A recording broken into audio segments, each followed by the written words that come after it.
Assalamu alaikum wa rahmatullah wa barakatuhu, chers frères et sœurs. Aujourd'hui, nous sommes en face d'un agent de santé qui va nous expliquer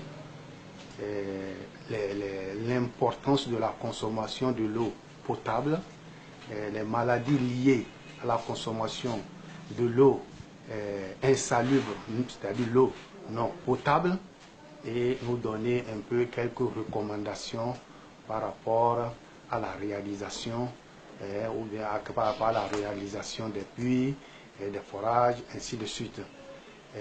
Voilà. Bonsoir. Bonsoir. Bonsoir, monsieur Hamza. Voilà. Donc, tel que je suis en train de dire, je vais me présenter. Ici, c'est Seibou Hamza.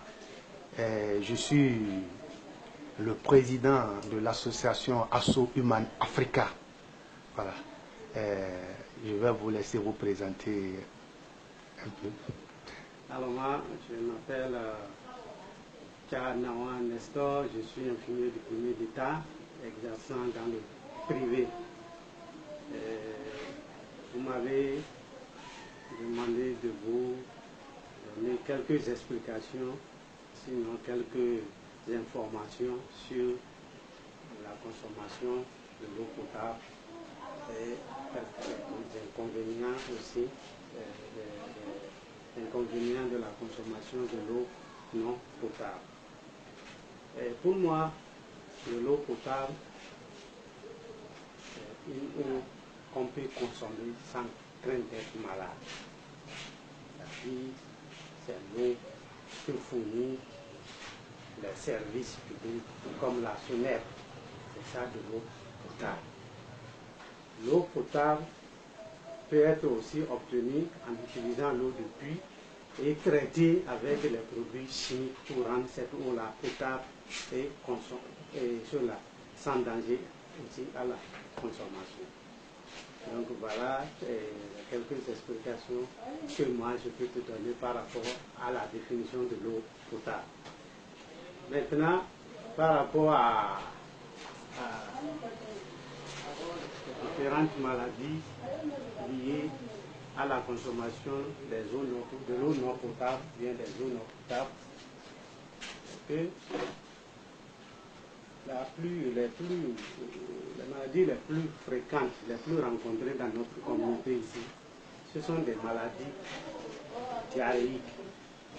Donc, on les appelle communément des maladies hydrofécales.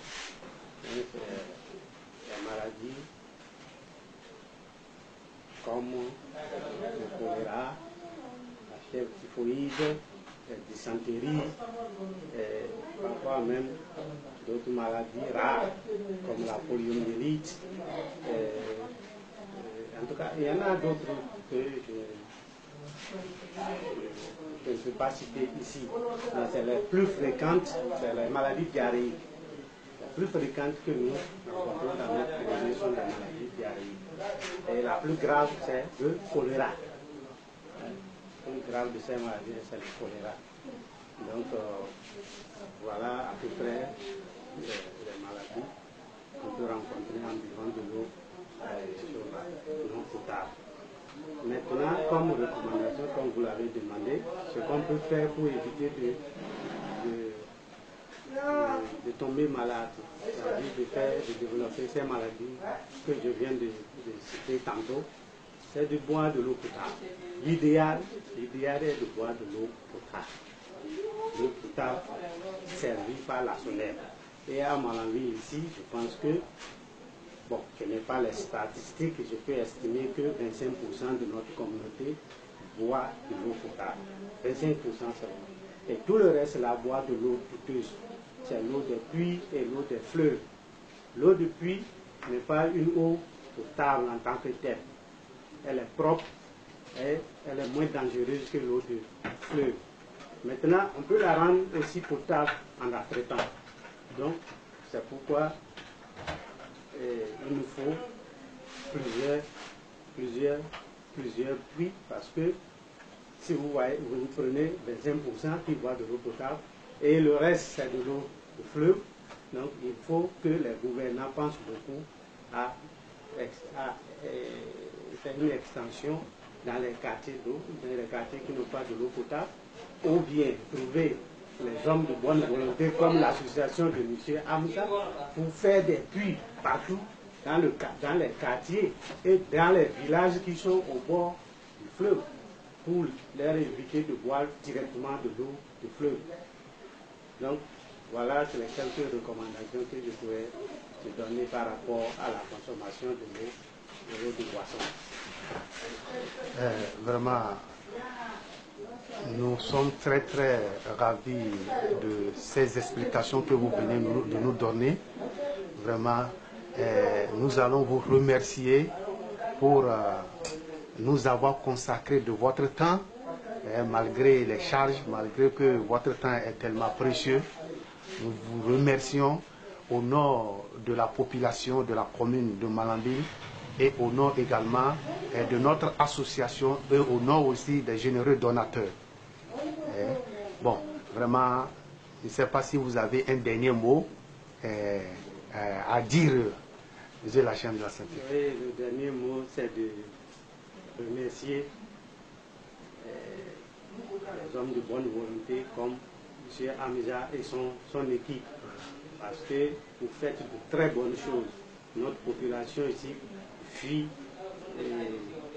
mal. Nous n'avons pas de l'eau potable et vous avez pensé à les aider. Et vous avez impliqué les Occidentaux dans ça. Donc c'est très bien. Et chez eux, tout le monde boit de l'eau potable. Parce qu'ils ne boivent pas ni l'eau de pluie ni l'eau de fleuve.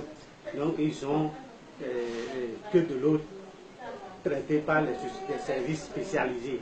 Nous, on n'a pas ça. On n'a pas même de l'argent pour creuser un petit puits. Et vous, vous avez eu cette bonne volonté d'aider notre communauté à avoir au moins l'eau de pluie. Même si elle n'est pas autant potable, mais elle est mieux que l'eau de fleuve que notre communauté boit. Donc, merci beaucoup. Et il faut les transmettre les remerciements de la communauté de Malambili parce que moi-même, je vis dans cette communauté, je sais ce que cette communauté vit. Je suis agent de santé, je reçois beaucoup de malades, beaucoup d'enfants qui font la diarrhée parce qu'ils ont consommé peut-être de l'eau non potable. On reçoit beaucoup de cas de diarrhée. Si je m'étais préparé à cela, j'allais te donner les statistiques. Mais prochainement, je mets ça pour la prochaine fois. Donc je te remercie encore et à travers toi, tes amis et tous ceux qui t'aident à aider notre communauté. Merci beaucoup. Merci beaucoup, l'agent de santé. Vraiment, qu'Allah vous bénisse et que vraiment vos recommandations et que vos doléances soient prises en compte pour qu'au moins notre commune soit dotée de points d'eau potable propres pour épargner la communauté des maladies hydriques. Vraiment, nous vous remercions et nous allons prendre congé de vous, de la Chambre de la Santé. Salam alaikum wa rahmatullahi wa barakatuhu.